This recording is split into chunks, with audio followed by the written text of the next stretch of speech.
She is alone. That is the first thing to understand. Maryam, peace be upon her, has withdrawn from her family, from the temple, from everyone she knows. She has gone east, the Quran tells us this specifically, to a place of seclusion. And it is there, in that quiet and that solitude, that a figure appears before her. She does not know what she is looking at. The Quran says the figure took the form of a man, and her first instinct, her immediate, human, completely understandable instinct, is fear. She says, "I seek refuge in the Most Merciful from you. If you have any fear of Allah, leave me alone." That is not the response of someone who feels chosen. That is the response of someone who is frightened. And then the figure speaks. He tells her he is a messenger from her Lord, that he has come to give her a pure son. She says, "How can I have a son when no man has touched me, and I have never been unchaste?" The answer she receives will set the course of everything that follows. It will be so. Your Lord says, "It is easy for me, and we will make him a sign for the people and a mercy from us." It is a matter already decreed. The Quran says this, word for word, and most people, Christian,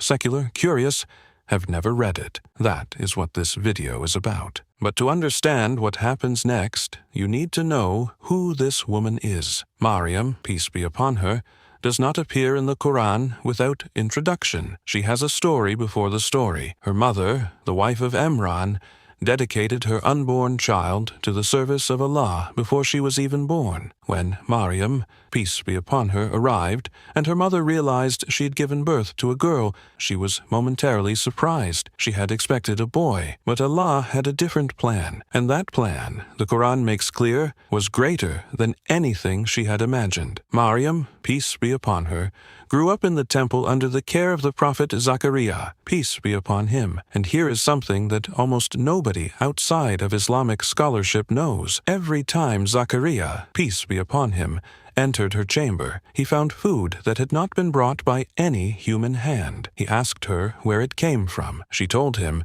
"It is from Allah. Allah provides for whom He wills without measure." The Quran says Allah chose her and purified her and chose her above the women of all nations, a statement of extraordinary honor, not a supporting character, not a footnote, a complete human being with her own extraordinary story, her own direct relationship with Allah, her own chapter, Surah Maryam, named after her. She is the only woman in the entire Quran referred to by name. You cannot understand the river without knowing its source, and it is from this extraordinary woman that the most extraordinary birth in human history would come. The birth itself is one of the most quietly devastating scenes in all of Scripture. Maryam, peace be upon her, is alone. She has gone to a remote place and the labor has begun.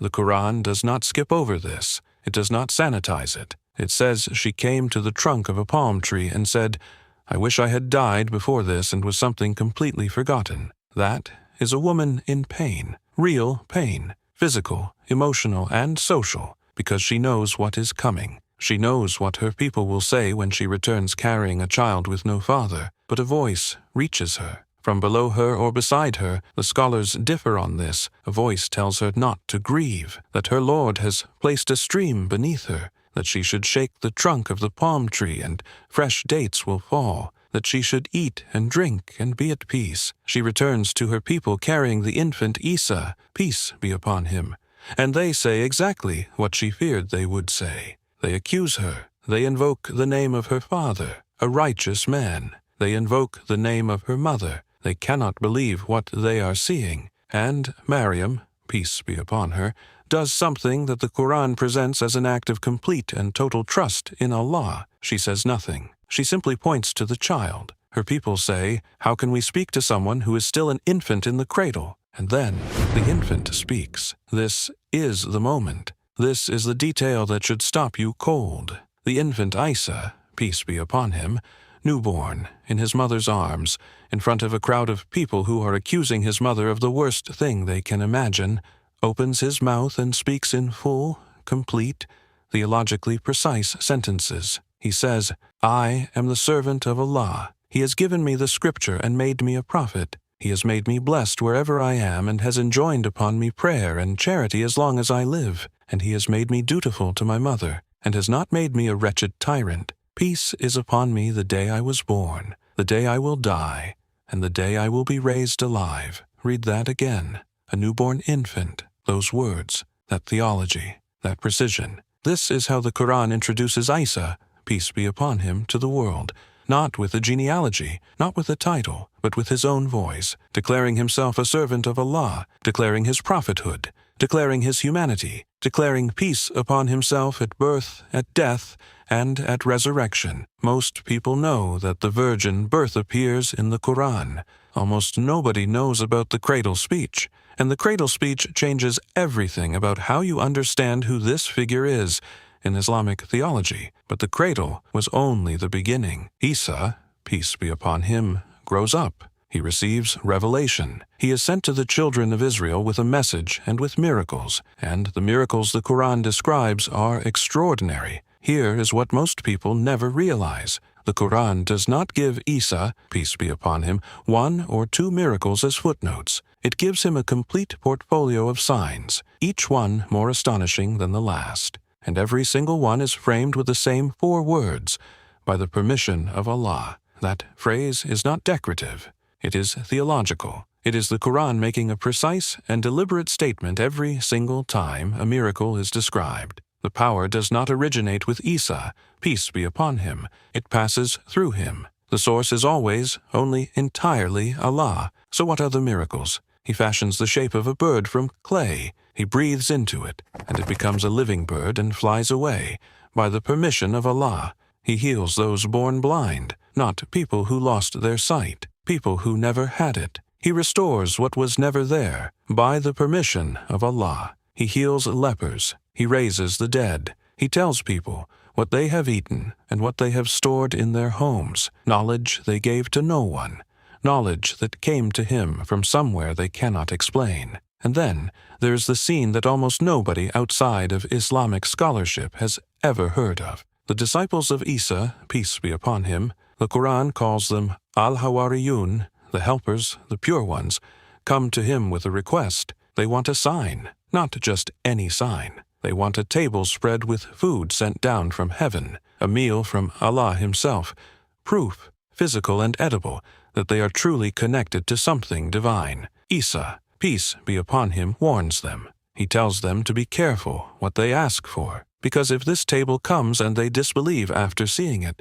the punishment will be severe. They tell him they want it anyway. They want to eat from it. They want their hearts to be at rest. They want to be witnesses. So Isa, peace be upon him, turns to Allah and asks, and the table descends. The Quran names an entire chapter after this moment, Surah Al-Maidah, the table spread. It is one of the last chapters of the Quran to be revealed, and the scene it describes, a table of food descending from heaven to a gathering of believers at the request of a prophet of Allah, is one of the most vivid and extraordinary scenes in the entire scripture. A surgeon does not heal by his own power. He is the instrument. The healing comes from somewhere else entirely. This is exactly how the Quran presents Isa, peace be upon him, as the most extraordinary of instruments, wielded by the most extraordinary of powers. And then comes the moment that divides the entire world. Here is where the Quran and the New Testament look at the same moment in history and see something completely different: the crucifixion, the single most significant event in all of Christian theology, the death of Jesus, peace be upon him, on the cross. In Christian belief, the sacrifice that redeems humanity. The Quran addresses this directly. There is no ambiguity, there is no hedging. Surah An-Nisa, verse 157 says this, "And for their saying, we killed the Messiah, Isa the son of Maryam, the messenger of Allah, but they did not kill him, and they did not crucify him, but it was made to appear so to them. And those who differ about it are in doubt. They have no knowledge of it except the following of assumption. And they did not kill him for certain. Rather, Allah raised him to Himself." This is the Islamic position, stated clearly, directly, and without softening. Isa, peace be upon him, was not crucified. What appeared to happen was not what actually happened, and Allah, out of honor for his prophet, out of care for his messenger, raised him up. Now, if you are a Christian watching this, that statement lands heavily. The cross is not a footnote in Christian theology. It is the center of everything, and this video is not going to minimize that. But here is what the Quran is doing when it makes this statement. It is not dismissing Isa, peace be upon him. It is honoring him. It is saying, Allah would not allow his prophet, this man who spoke from the cradle, who breathed life into clay birds, who healed the blind and raised the dead, to be humiliated and destroyed by his enemies. Allah protected him. Allah intervened. Allah raised him. That is a statement of divine care, not divine absence. This is the honest, central, unavoidable point of divergence between Islam and Christianity. Both traditions revere Isa, peace be upon him. Both traditions place him among the greatest figures who ever lived. But they arrive at completely different conclusions about what happened on that Friday in Jerusalem. And that difference matters. It is real. It should not be papered over, but it can be held with respect by both sides. If this is opening up a part of the Quran, you have never seen this clearly before. Take a moment right now to subscribe and share this with someone who needs it. There are people in your life who have been curious about this their whole lives and never had it explained. That is genuinely how more people find this content. Thank you. But that is not the end of his story, not even close. Here is what most people, including many Muslims, have never fully absorbed. The Quran does not leave Isa, peace be upon him, in the past. It places him in the future. His story, according to Islamic theology, has not finished yet. There is a chapter still to come, and it is one of the most extraordinary teachings in all of Islamic eschatology. Isa, peace be upon him, is coming back. Surah Az-Zukhruf, verse 61. The Quran describes him as a sign of the hour, not a memory, not a historical figure sealed away in the past, a sign of what is still coming. The Prophet Muhammad, peace and blessings be upon him, described in authentic hadith that Isa, peace be upon him, will descend near the end of times. He will descend to the earth. He will be a just ruler. He will break the cross, meaning he will clarify finally and completely the truth about his own nature and his own mission. He will establish justice, and then he will live out the rest of a fully human life, eating, sleeping, aging, and he will die, and he will be buried. Think about what that means for a moment. The Quran gives Isa, peace be upon him, a beginning that no other birth in history has matched. Conceived without a father, announced by an angel, born under a palm tree while his mother was alone and afraid. It gives him a voice before he could possibly have had one, speaking from the cradle with the theology of a prophet. It gives him miracles that defy every category of natural explanation. It gives him a raising, taken up by Allah, protected, honored, spared, and then it gives him a return, birth, mission, raising, return, death, resurrection on the day of judgment. The Quran tells the complete story of Isa, peace be upon him, not a fragment, not a mention, a complete narrative arc from before his birth to after his death, assembled across multiple chapters, held together by a single consistent theological vision. He is the servant of Allah. He is the Messiah. He is the son of Maryam, peace be upon her. He is a prophet and a messenger. He is a word from Allah and a spirit from him, breathed into Maryam, peace be upon her, by divine command. The phrase, a spirit from him, does not imply divinity. It is a statement of Allah's honor and his direct creative act, just as the Quran describes all of humanity as created by Allah's command. He is mighty in this world and the next, and he is among those brought nearest to Allah. That is not a minor character. That is one of the 5 greatest prophets in all of Islamic theology. Isa, peace be upon him, standing alongside Ibrahim, Musa, Nuh, and Muhammad. Peace and blessings be upon him, and peace be upon them all. So what does all of this mean for you right now? three things: honest and specific. First, if you are a Christian, the Quran's reverence for Isa, peace be upon him, is not your enemy. It is not an attempt to steal your tradition or diminish your faith. It is a deeply serious theological engagement with a figure that Islam holds in extraordinarily high regard. You can recognize that Muslims who know their scripture look at Isa, peace be upon him, with genuine love and genuine reverence. That is common ground, and common ground is where real conversation begins. Second, if you are a Muslim, the story of Isa, peace be upon him, in the Quran is yours. He is your prophet. The cradle speech, the miracles, the raising, the return, this is your scripture. Knowing it in full is not a concession to another tradition. It is a deeper possession of your own. The Quran speaks about Isa, peace be upon him, in 93 verses across 15 chapters. That is not a footnote. That is a sustained and serious theological portrait that every Muslim deserves to know completely. Third, for everyone, the level of detail in the Quran about this one extraordinary figure should make any honest, curious person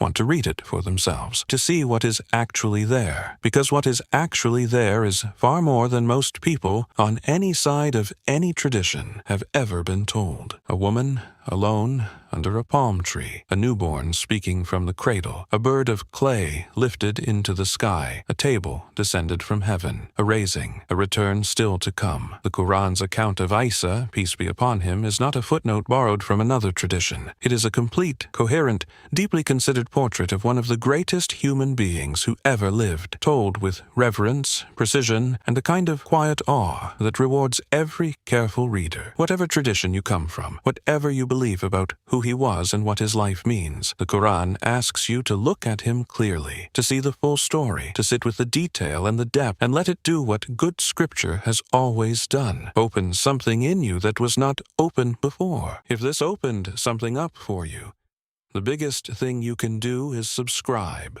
leave a comment, and share this with someone who needs it.